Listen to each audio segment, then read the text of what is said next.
Harold Davenport was the kind of man the tabloids loved to hate, handsome, wealthy, and never without a scandal. But no one ever expected this particular drama to unfold in the glare of high society's most exclusive restaurant, especially not with his pregnant wife sobbing in the middle of it all. In just one heated moment, Harold shattered more than expensive dinnerware when he delivered a stinging slap across Evelyn's face. Witnesses stood frozen cell phones out, capturing every angle of the betrayal. Within hours, the video went viral, thrusting Harold and the secrets he'd worked so hard to hide straight into the spotlight. Harold Davenport prided himself on two things: his ability to close any business deal and his impeccable public persona. If you walked into the towering glass building that housed Davenport Investments, you'd be greeted by smiling receptionists, crisp-suited assistants, and a portrait of Harold himself that exuded both charm and power. Behind the scenes, he navigated labyrinthine deals with an iron will. He had started from modest beginnings, something he rarely shared openly, to become the city's most lauded real estate mogul. His name peppered the society pages alongside glamorous photos of his equally sophisticated wife, Evelyn Davenport. They appeared to be the epitome of a power couple. Her shining brown eyes and perfectly styled hair spoke of poise and grace, the essential ingredients for playing the role of a millionaire's wife in high society. She was not just a trophy by any means. Evelyn held a master's degree in art history and curated exhibitions for a local gallery. Yet to the outside world, she seemed a mere ornament to Harold's unstoppable ambitions. Harold considered himself unstoppable until recently. He had just received news that Evelyn was pregnant. The idea of fatherhood was supposed to fill him with pride and joy. Instead, it felt like an inconvenient sidetrack to his grander life plan. Children meant cutting down on the lavish parties, the adventurous getaways, and the provocative dinners that often involved far more than just food. On top of that, business had been rocky for the past 6 months. Some said the real estate bubble in certain parts of the city was bursting and Harold was feeling the tremors. But he refused to show weakness. He doubled down on new developments, ignoring the warnings of colleagues. He had built an empire. How could it possibly crumble? Evelyn Davenport stared at the ultrasound photos pinned to her dresser mirror every morning. She was enamored with the tiny life growing inside her, but an undercurrent of dread also ran through her thoughts. Her marriage had once been built on genuine affection, but in recent months, Harold had grown distant. He'd come home late without explanation, skip important doctor appointments, and at times displayed a temper she'd never witnessed in their earlier years. She confided in her best friend, Fiona Bradford, who came from old money and spent her days juggling charity events. Fiona often told her, "Men like Harold are under immense pressure. Try to be more understanding." Evelyn did try. She planned romantic dinners, arranged quiet nights by the fireplace, and even suggested couples therapy. But Harold always brushed her off with a dismissive wave or an outright snub. This pregnancy, though a miracle to her, seemed to irritate Harold in a way she couldn't fully fathom. He was curt whenever she mentioned baby names or asked if he'd help decorate the nursery. Evelyn began taking notes on her phone of every small moment of love he did show, as though hoarding them like rare jewels, holding on to evidence that the man she married still existed. Complicating things further was the swirl of rumors she caught drifting through the city's upper crust. A mistress, some whispered. Others said they'd seen him at questionable venues late at night. She tried to remain hopeful, to keep faith in the vow they had shared. After all, this was the man who'd once whisked her away for a spontaneous trip to Santorini just to watch the sunset on her birthday. Yet she couldn't deny the gnawing feeling in her stomach that something was terribly wrong. Serafina Rossetti was everything a scandalous mistress might be, statuesque, captivating, and dangerously ambitious. She had grown up on the outskirts of Rome, clawing her way out of poverty by using her wit charm and an unrelenting will to transcend her circumstances. Arriving in the city with no connections, she landed a job as a lounge singer in a high-end hotel bar frequented by the wealthy. That's where she first caught Harold's eye. Harold was drawn to Serafina's exotic accent and the allure of the unknown. As her smoky voice caressed the final note of a song, one evening Harold found himself enthralled. He approached her with the confidence of a man used to getting what he wanted. Serafina recognized him immediately. The local tabloids were filled with stories of Harold Davenport, the man who could turn a patch of barren land into a sprawling, money-making enterprise. She pretended not to care about his reputation or fortune, knowing full well how to play the game. Before long, they were meeting in clandestine hotel suites. Harold felt a rush with Serafina that had been absent from his marriage for far too long, at least in his mind. She was exciting and adventurous, feeding his ego in ways he didn't realize he craved. She would whisper how powerful he was, how unstoppable, and how much she admired him. It filled a void he had never acknowledged existed. To Serafina, Harold was a ticket to stability, and possibly much more. She knew the stakes. If she played her cards correctly, she might secure a future that far outshone her modest singing gigs. She feigned ignorance about his personal life, though she followed every development on social media. She told herself that if Harold was unhappy in his marriage, it was his problem to fix. She was simply the prize he deserved. The night it all came crashing down began as an extravagant date at La Belle Étoile, the city's most exclusive French restaurant. It was a place known for its crystal chandeliers, velvet drapes, and a menu that could make even the most seasoned gourmet swoon. Reservations were nearly impossible to procure. Harold, of course, knew the owner personally and had a private table set aside a lavish corner draped in gold and burgundy, offering both seclusion and prestige. He arrived with Serafina on his arm, and heads turned immediately. She wore an emerald green silk gown that clung to her every curve, while Harold's tailored tux was impeccable. Waiters swooned with deference. The wine steward promptly arrived with an imported bottle of Chateau Margaux Vintage 1982, which Harold had pre-ordered at an astronomical price. Serafina loved the attention. She let out a seductive laugh at every mundane remark Harold made, batting her eyelashes as though he were reciting poetry. Little did she know that someone had recognized them. A discreet text was sent, and within minutes gossip started circulating through the upper echelons of the city's social network. Meanwhile, Evelyn sat at home, rubbing her growing belly, wondering yet again why Harold was working so late. She had made calls to the office, but each time an apologetic assistant told her, "Mr. Davenport is still in a meeting." When her phone pinged with a message from an acquaintance that read, "I think you need to see this accompanied by a grainy photo of Harold and another woman at La Belle Étoile." Evelyn felt her world tilt.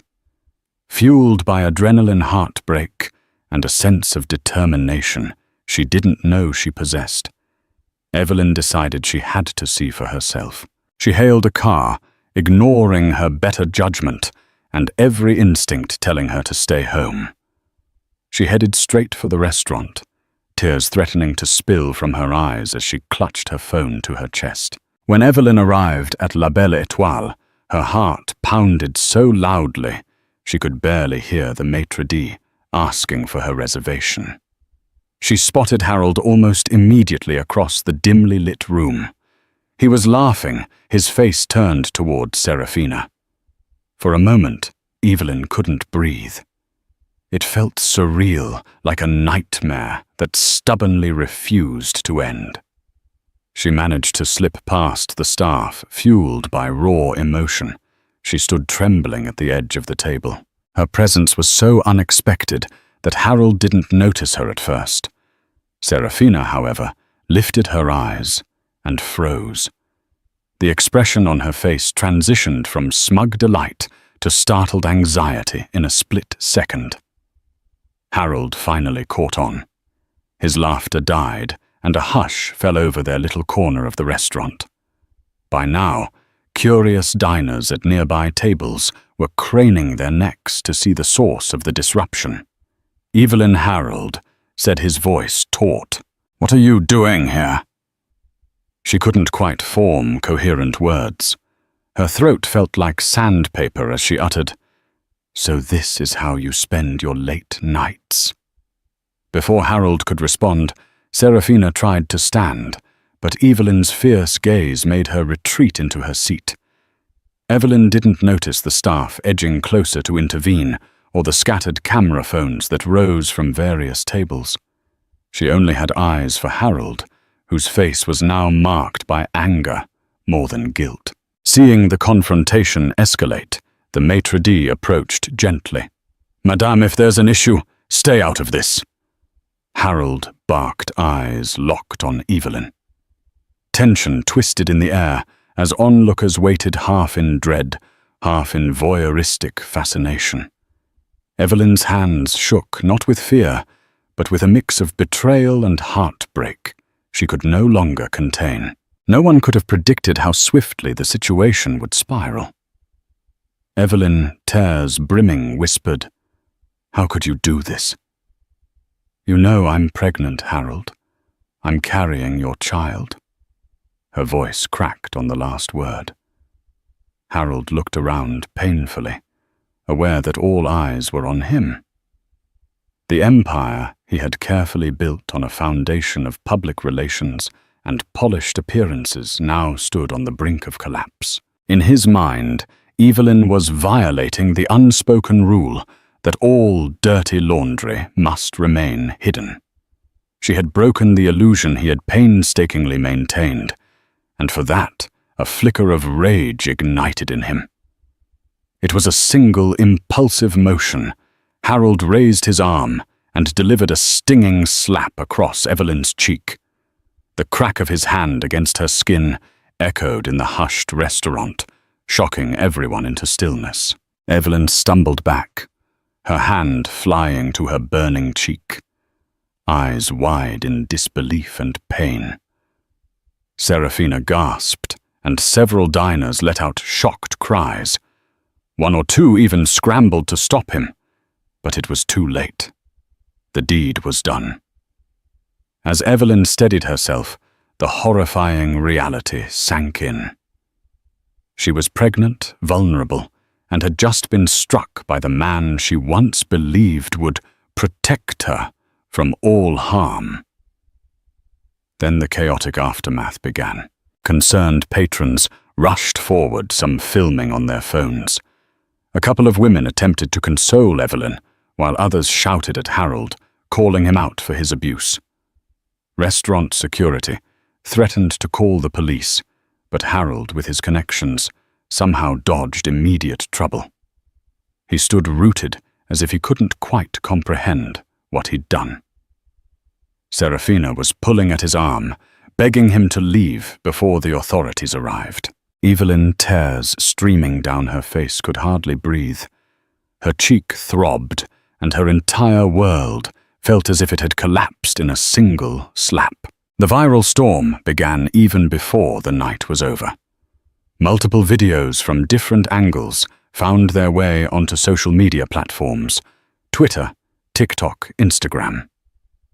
Within hours, Harold Davenport was trending, accompanied by hashtags like Justice for Evelyn and Stop Domestic Abuse. The public reaction was swift and merciless. Even those who had never heard of Harold Davenport before chimed in, condemning his actions as monstrous. By morning, local news channels picked up the story. Cynthia Morgan, a well-known news anchor, opened the day's broadcast with the scandalous footage. Experts chimed in, psychologists discussing domestic violence, lawyers speculating on potential legal consequences, and business analysts predicting the downfall of Davenport investments.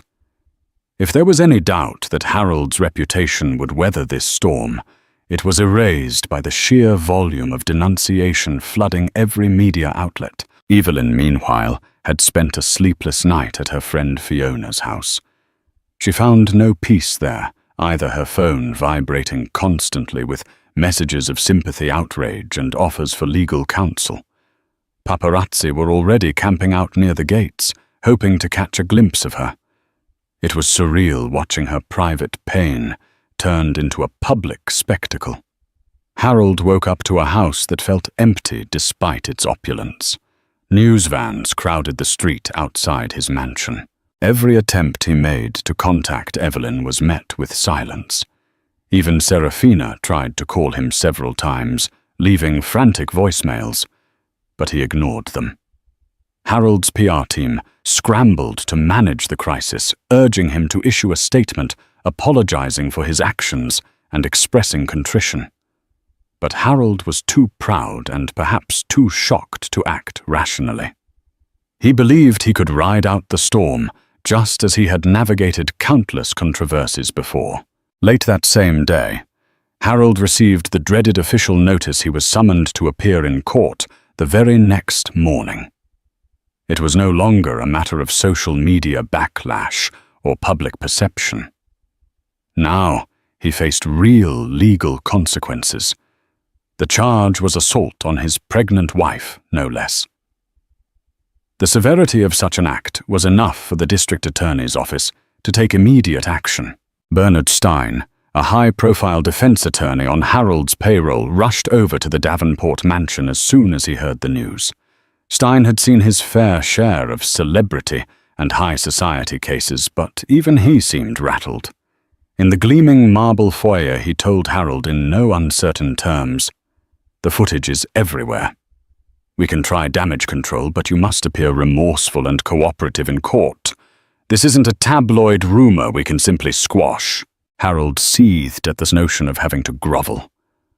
"I built this empire," he snapped, pacing restlessly, "and I'll be damned if I let it crumble because of one slip. Evelyn. She provoked me. She showed up uninvited, made a scene." Stein cut him off.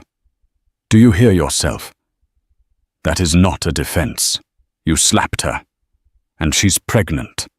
The public outcry alone is enough to doom you if we don't handle this very, very carefully." He stressed again the importance of a heartfelt apology, possibly even a settlement, anything to prevent a drawn-out criminal trial.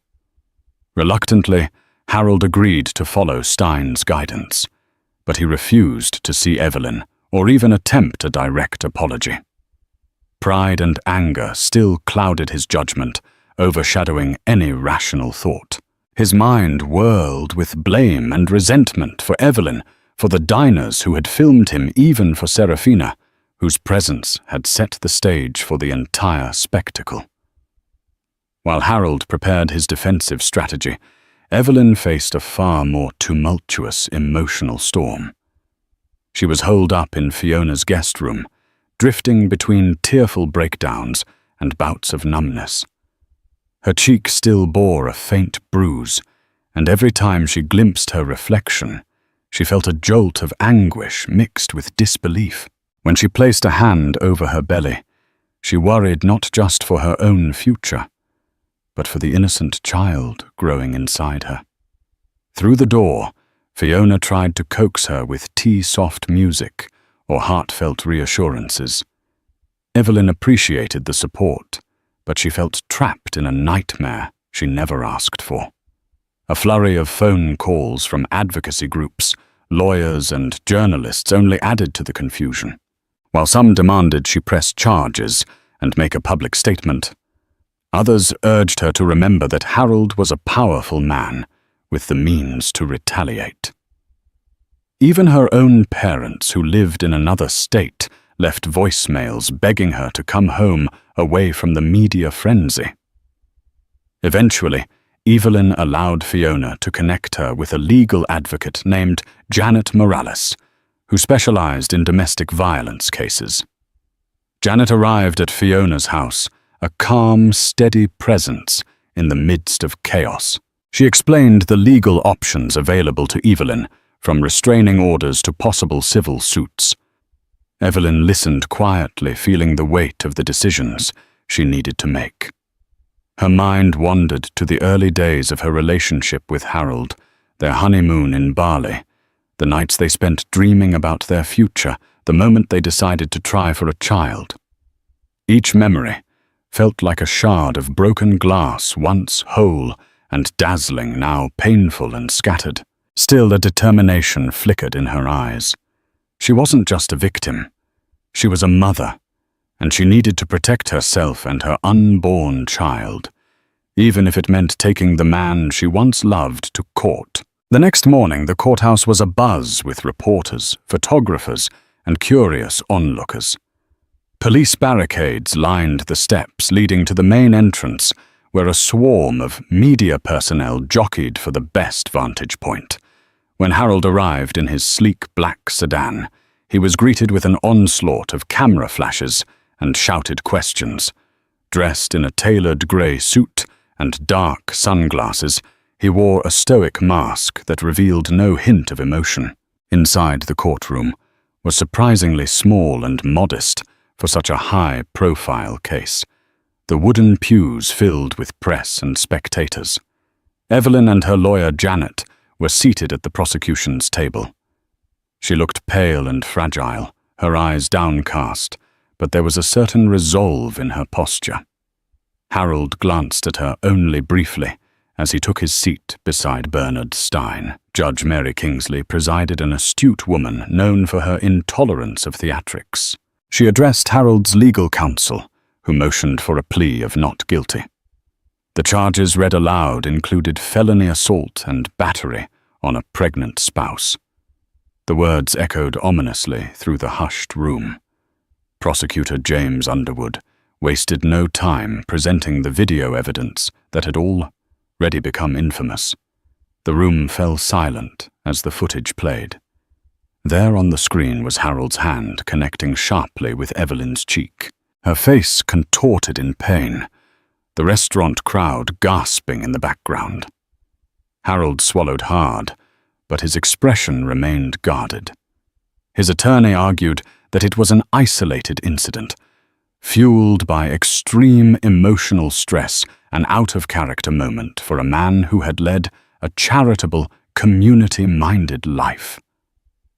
The prosecution countered that domestic violence could never be excused by stress, especially when an unborn child was at risk. By the time the hearing concluded, it was clear there would be no quick resolution.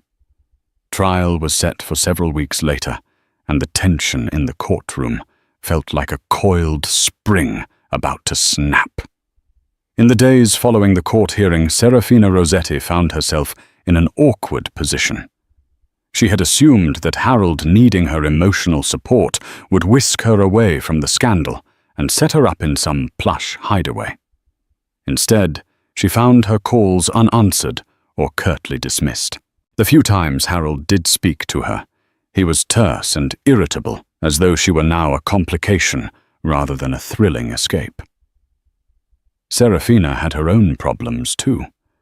Reporters had begun staking out the upscale condo Harold had rented for her. Some tabloids ran sensational headlines like, "The Other Woman." Serafina Rossetti speaks out. Even though she had given no interviews, offers from less reputable media outlets poured in, all wanting her exclusive story. Serafina sensed an opportunity. Perhaps if Harold was going to turn cold, she could profit from this mess in her own way. Despite her interest in monetizing the scandal, Serafina also harbored a flicker of concern for Evelyn. She never anticipated the situation would escalate into physical violence. Yes, she had wanted to supplant Evelyn as the woman in Harold's life, but witnessing a man strike his pregnant wife had jarred her. For the first time, she wondered if she was in over her head. One evening, she decided to contact Evelyn anonymously. She sent a brief, cryptic message. "I'm sorry for what happened. I never wanted it to come to this." She then quickly blocked the number, unsure of why she felt compelled to do so in the first place. That night, she remained awake, perched on her leather sofa, staring at the city lights outside her window.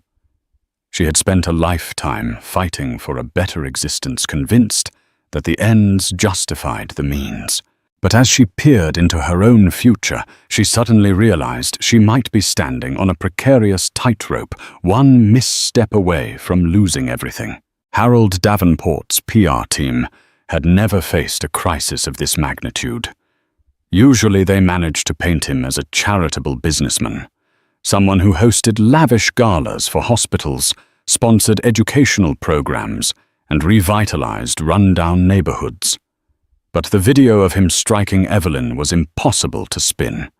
The public condemnation was fierce, and major corporate partners began distancing themselves. Stock in Davenport Investments took a nosedive. Shareholders were panicking, and the board of directors discreetly questioned Harold's ability to continue leading the company. Not one to accept defeat, quietly Harold held a meeting in his opulent office suite. The walls were lined with modern art, each piece meticulously chosen to convey sophistication. But on this day, the art's tranquility did nothing to calm the anxieties in the room. Board members, anxious and distrustful, demanded reassurance. Harold paced at the head of the long, polished table, trying to maintain composure. "We need to control the narrative," he insisted. "I've directed my lawyers to talk settlement with Evelyn. We can handle this quietly if she—" One of the older board members, James Chapman, interrupted. "Harold, with all due respect, you assaulted your pregnant wife on camera. There's no controlling that narrative, and if we don't distance ourselves, we risk the downfall of the entire firm." Murmurs of agreement echoed around the table. Harold's jaw tightened. He insisted that the scandal would blow over if they remained united. But the board members exchanged doubtful glances. In the hallways outside, staff whispered uncertain if they'd have a job in a few months. That evening, Harold retreated to his penthouse office. The city skyline spread before him. He clutched a glass of expensive scotch, staring at the reflection of a man he hardly recognized. His empire was teetering, and for the first time in his life, he had no idea how to save it. As Harold's world collapsed, the people in his orbit took sides. A handful of his longtime associates tried to stand by him, offering moral support and private sympathies. Most, however, withdrew out of self-preservation. Invitations to elite events dried up.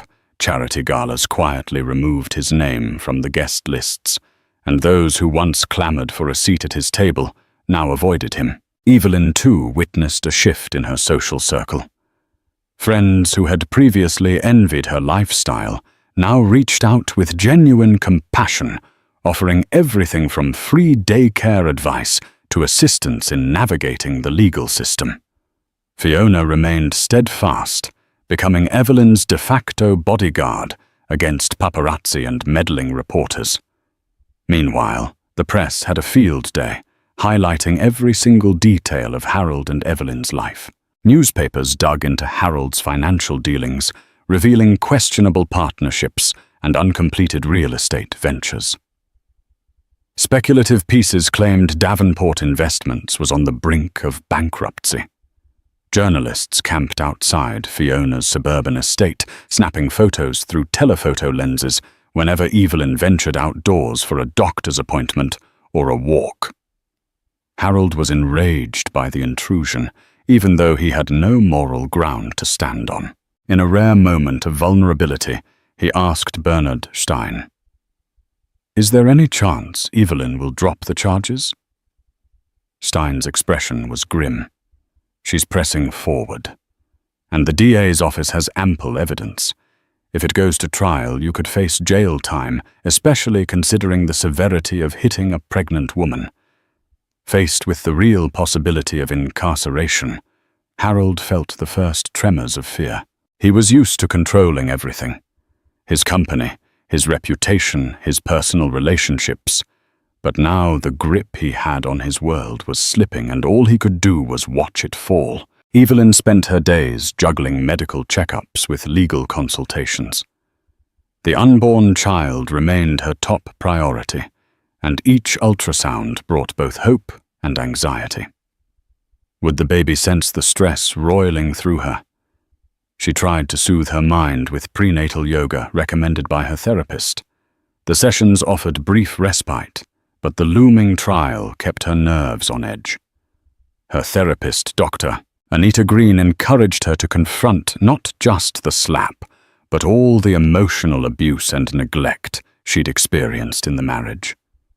In one session, Evelyn sobbed as she recounted the nights she would wait hours on end for Harold to return home, only to be met with indifference or scorn.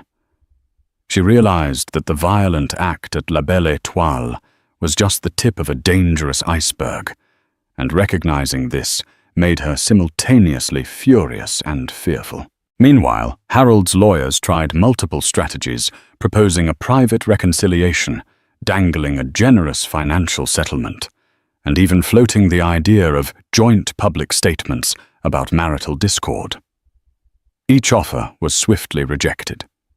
Evelyn was no longer the timid spouse who would do anything to keep the peace. The baby changed everything for her, instilling a fierce resolve to ensure a better future, free from deceit and fear. Late at night, Evelyn lay awake in Fiona's guest bed, replaying the slap in her mind. She saw Harold's eyes burning with rage, felt the sting on her cheek anew. For the first time, she truly comprehended the fragility of her own existence and her child's. She had loved Harold once deeply, but she couldn't excuse what he'd done. In that dark stillness, she resolved to see this through to the end, no matter how daunting the road might be. As the trial date approached, both sides engaged in a flurry of legal maneuvers. Bernard Stein filed motions to suppress certain witness testimonies and to dispute the chain of custody for the restaurant video. The prosecution, led by James Underwood, countered with motions of their own, seeking to highlight Harold's history of emotional neglect and to call Serafina Rossetti as a witness. Serafina found herself in a precarious position. She had no desire to appear in court, especially knowing that the defense would paint her as a gold-digging mistress. Yet she also sensed an opportunity to exact some form of revenge on Harold for discarding her so callously once the scandal erupted. After consulting with a lawyer of her own, Serafina begrudgingly agreed to cooperate with the prosecution's subpoena. The court of public opinion, however, was far swifter. The tabloids labeled Serafina as a home wrecker and the vamp who lured Harold astray. Commentators on morning talk shows debated whether she deserved blame or sympathy. Serafina found the sudden fame both alluring and terrifying, as she realized her once private life was now fodder for gossip and judgment. Inside Davenport Investments, the board of directors held emergency sessions without Harold. Rumors circulated about a possible ousting. Harold heard whispers about a management shakeup that would remove him as CEO. Each time the rumor reached him, it fanned the flames of his anger. He felt betrayed by the very people who had benefited from his leadership for years. Still, he clung to the hope that the trial might reveal the situation as a one-time lapse in judgment, at least enough to salvage what remained of his empire. But in his darkest moments, he wondered if the unstoppable Harold Davenport was truly unstoppable after all. Amid the swirling chaos, Evelyn received unexpected support from a group called Women First, a local non-profit dedicated to assisting victims of domestic violence. Organized by a determined activist named Sarah Hernandez, they reached out to Evelyn, offering counseling, legal resources, and even security if she felt threatened. Though initially wary of involving outsiders, Evelyn discovered a comforting sense of solidarity in their presence. Harold, in a rare moment of contrition, attempted to send Evelyn a bouquet of white roses and a handwritten note saying, "For the sake of our child, let's find a peaceful resolution." Evelyn never responded. She handed the note to her lawyer, who added it to the growing file of communications, unsure if it might be a ploy to manipulate the legal proceedings. Around the same time, a former employee of Davenport Investments named Marcus Lee came forward sharing that Harold had once verbally abused him in a private meeting. Marcus provided an affidavit describing Harold as a tyrant prone to explosive temper tantrums whenever challenged. While this testimony wasn't directly linked to Evelyn's assault, it added to the damning portrait of a man with little regard for those around him. Evelyn started to wonder if she ever truly knew Harold at all. She had been entranced by his charm, his success, and the beautiful life he offered. Perhaps she had been just another piece in his carefully curated public image. This realization fueled her resolve for justice. She began to understand that the trial was about more than just a single slap. It was about holding Harold accountable for a pattern of abuse. Late at night, she wrote in her journal, "I'm not fighting just for me. I'm fighting for every woman who's been silenced by fear, every child who deserves a loving home, and the future I want for my baby." The courtroom buzzed like a hive on the first morning of the trial. Long before the doors opened, reporters crowded the courthouse steps, their breath fogging in the early morning chill. News vans lined the curb like battle tanks, their antennas pointed to the sky. Inside every seat was filled lawyers, journalists, court staff, and a few silent strangers who just wanted to witness a man of power finally face justice. Evelyn sat at the plaintiff's table, her posture dignified but tense. She wore a simple navy dress and minimal makeup. She didn't need embellishment. The faint bruise along her jaw had faded, but the memory it carried still throbbed beneath the surface. Her lawyer, Janet Morales, sat beside her, focused, calm, and determined. Across the room, Harold Davenport entered, flanked by Bernard Stein and a second attorney. His navy suit was crisp, his hair carefully styled, but he looked thinner than before, his jaw tighter, his eyes a shade duller. The cameras had captured his fall from grace for weeks, but here under oath, there would be no curated image, only truth. Judge Mary Kingsley entered promptly, the courtroom rising in unison. She surveyed the room with a cool, measured gaze before nodding to the attorneys. "Let us begin. James Underwood." The prosecutor stood and launched into a piercing opening statement. "This case is not about business. It's not about society pages or philanthropy. It's about a woman, a wife, struck in public while pregnant. It's about a man who believed his wealth would shield him from consequence. But in this courtroom, we are all equal under the law." His words settled into the silence like weights dropped into water.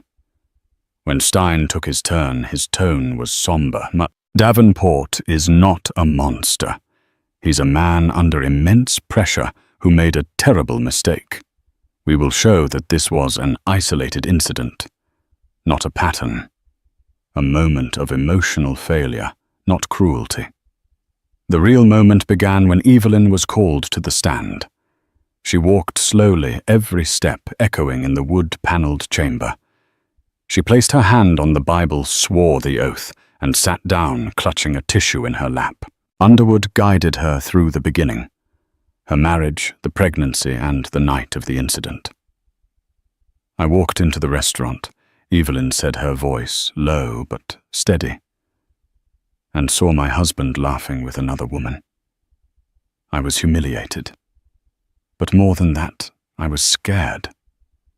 Scared because when I confronted him, he didn't apologize. He hit me. She paused, blinking back tears. It wasn't just the slap. It was the way he looked at me. Like I was the problem. Like I deserved it.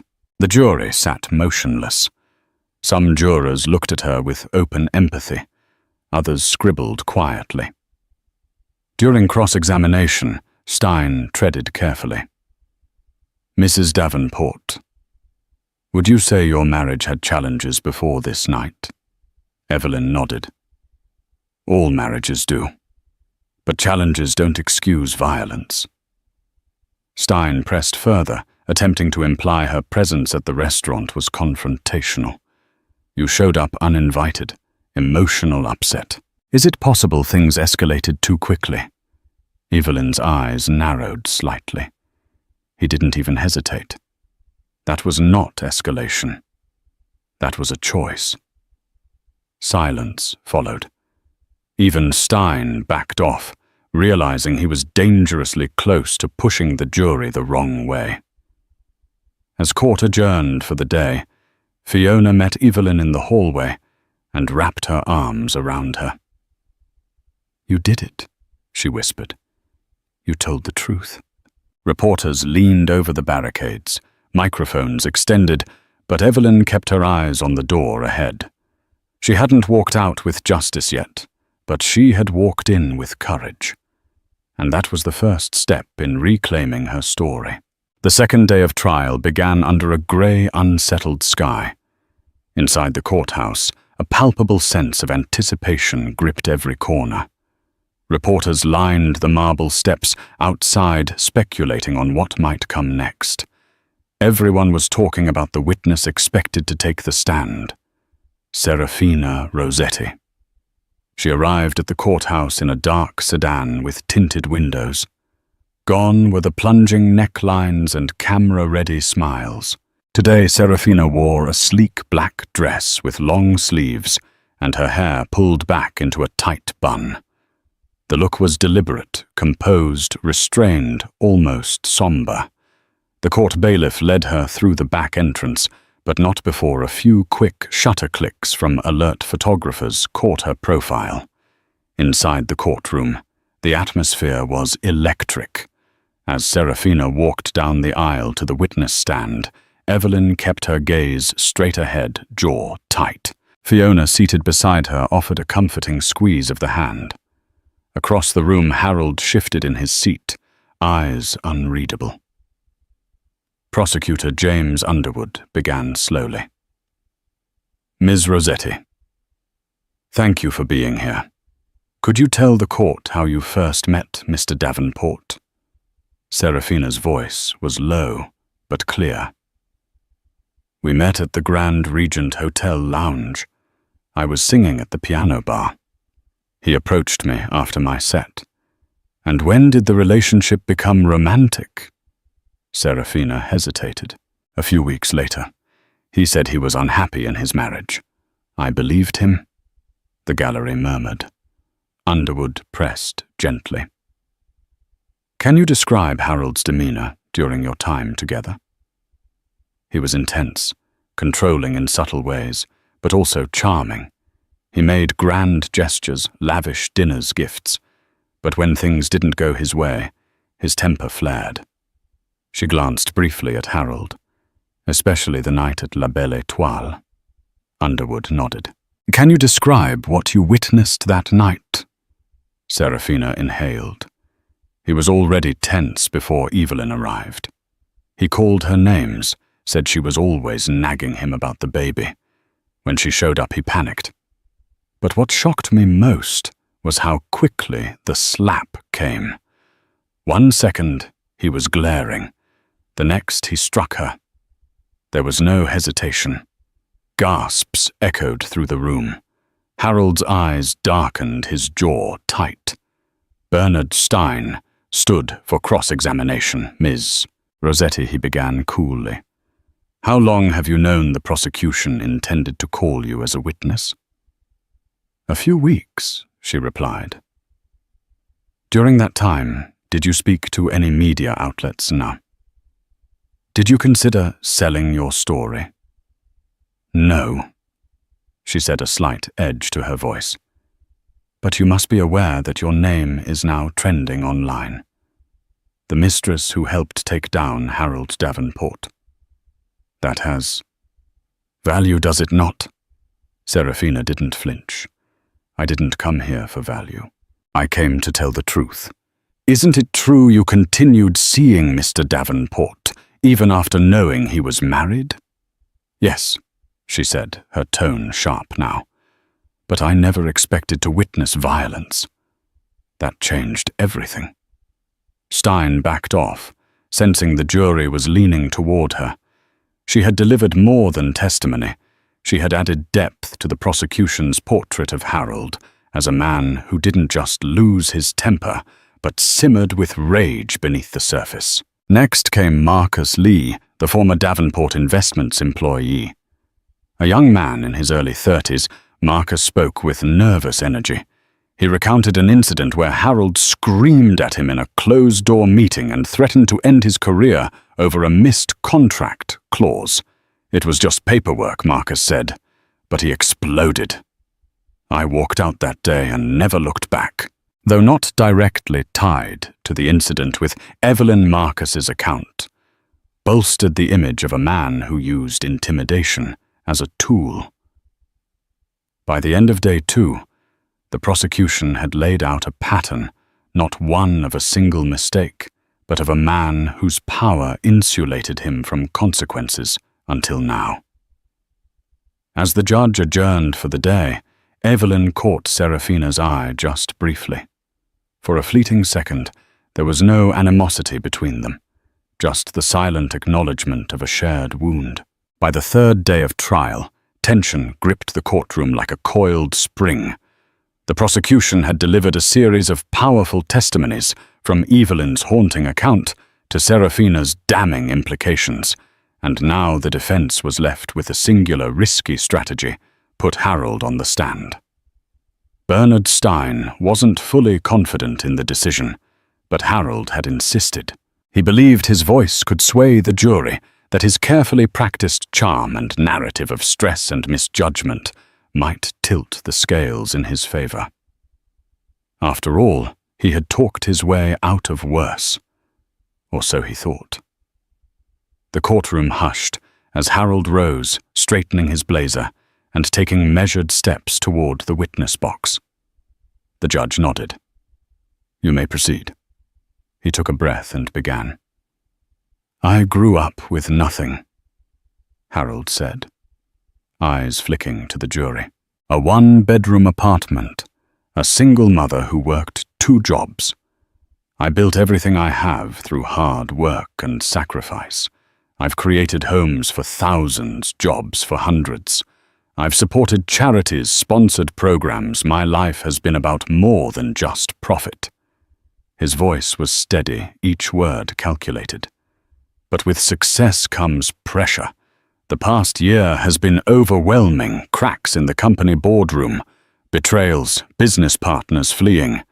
It felt like my world was slipping. I wasn't sleeping. I wasn't thinking clearly. That night, I snapped. He paused dramatically, letting the silence thicken. I never meant to hurt Evelyn. It was a moment of weakness. I regret it with every part of me. A murmur spread through the gallery. Some nodded sympathetically. Others remained unmoved, arms crossed, expressions stony. Then came the cross-examination. Prosecutor James Underwood stood, his tone clipped. Mr. Davenport, you described a moment of weakness. Do you believe pressure excuses striking your pregnant wife? Harold stiffened. I didn't say it excuses it. I said it explains it. Underwood's eyes narrowed. You were calm enough to order an expensive bottle of wine. You were composed enough to laugh with your mistress, to pose for photos. But when your wife appeared uninvited, as you put it, you lost control. Harold's face tightened. It wasn't just her presence. It was the scene she caused. She was confronting you, Underwood pressed, not for cheating, but for betraying the vows you made while carrying your child. Isn't it true you struck her not because of stress, but because she shattered your illusion of control? Objection. Overruled. Harold hesitated, clearly flustered. I felt cornered.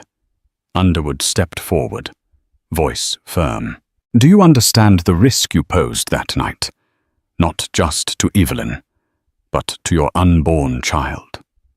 Had she fallen, hit her head, lost the baby, would it still have been a lapse? The room fell into complete stillness. Harold's throat bobbed. Of course not. I regret it. Regret doesn't erase action, Mr. Davenport, Underwood said sharply, especially when that action is a violent assault. Stein winced slightly from the defense table. Harold's carefully built narrative was unraveling under the prosecutor's precision. After stepping down, Harold returned to his seat, visibly shaken. He leaned toward Stein, whispering something urgent. But his attorney's silence spoke louder than words. The damage had been done. In an effort to salvage the moment, the defense presented a slideshow of Harold's philanthropic endeavors, ribbon cuttings, charity auctions, photos of him handing oversized checks to children's hospitals. But to the jury, these gestures felt disconnected, like hollow set pieces in a life too carefully staged. From the gallery, Evelyn watched quietly, her fingers resting on her belly. The man on the screen, the smiling public hero, was not the man who had slapped her in front of a room full of strangers, not the man who had abandoned her emotionally long before that night ever occurred. As the day ended, Judge Kingsley announced that closing arguments would be heard the following morning. The jury would soon render their verdict. Outside, cameras whirred and anchors rehearsed their lines. Inside, Harold Davenport sat still, staring straight ahead. For the first time, he looked like a man who didn't know what came next. The courtroom felt like a pressure chamber ready to burst. After 5 days of emotional testimony, raw confessions, damning footage, and countless objections, the air was electric with anticipation. Every seat was filled, even the overflow rooms packed with journalists and spectators watching via monitors. Evelyn sat flanked by her attorney, Janet Morales, and Fiona, who gripped her hand tightly. Her breathing was slow, measured, her eyes distant, as if she were trying to float above the gravity of the moment.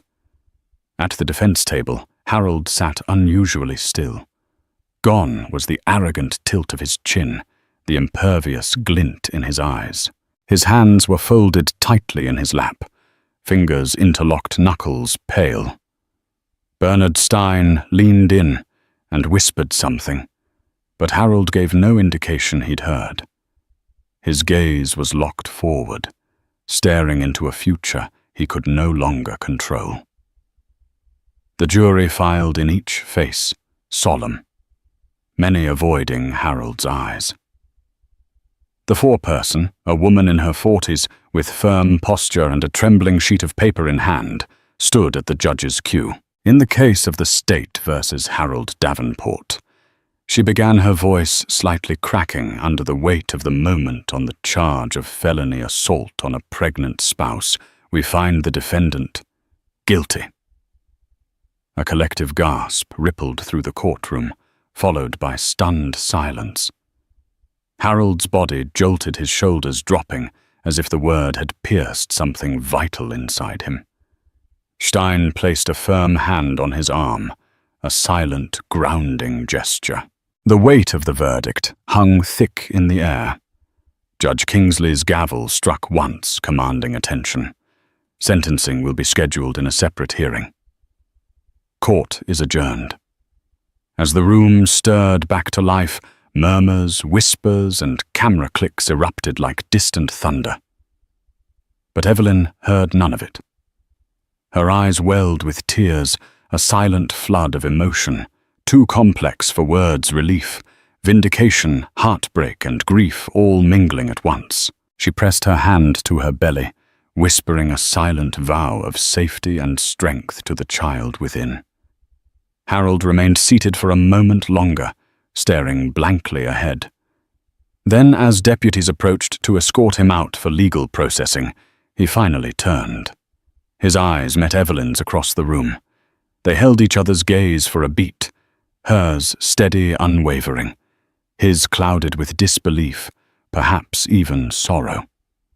But no words passed between them. In that final glance, something unsaid passed, a recognition that everything they had built was gone, shattered by the strike of a hand and the unraveling of trust. Whatever future Harold imagined, it would no longer include control, reputation, or redemption on his terms. Outside the courthouse, the press surged forward, but Evelyn remained shielded by Janet and Fiona Sarah Hernandez from Women First, stood nearby offering a warm, silent smile of support. Evelyn looked up at the sky, the sun breaking through a blanket of clouds, and for the first time in months, she exhaled without tension. She had done the unthinkable, stood up to a powerful man, not for revenge, but for her child, for herself, for every woman who had ever been told to stay silent. And though the road ahead remained uncertain, co-parenting, healing, rebuilding, it was hers to walk now free of fear. The verdict wasn't just a ruling, it was a rebirth. And so ends the saga of the millionaire whose pride and betrayal sparked a dramatic courtroom reckoning. Harold Davenport, once considered invincible, now faces the very real consequences of his choices. Meanwhile, Evelyn stands as a testament to courage, showing that even in the darkest hours, hope and justice can prevail. As she places a protective hand over her growing belly, she looks toward a future in which her child will never know the weight of fear or silence. If this story moved you, if you found yourself rooting for justice and resolution, please let us know by hitting the like button. Share it with your friends to spark important conversations about accountability and empathy. And don't forget to subscribe to our channel for more compelling tales that shine a light on the complexities of human relationships. Thank you for watching, and we'll see you in the next story.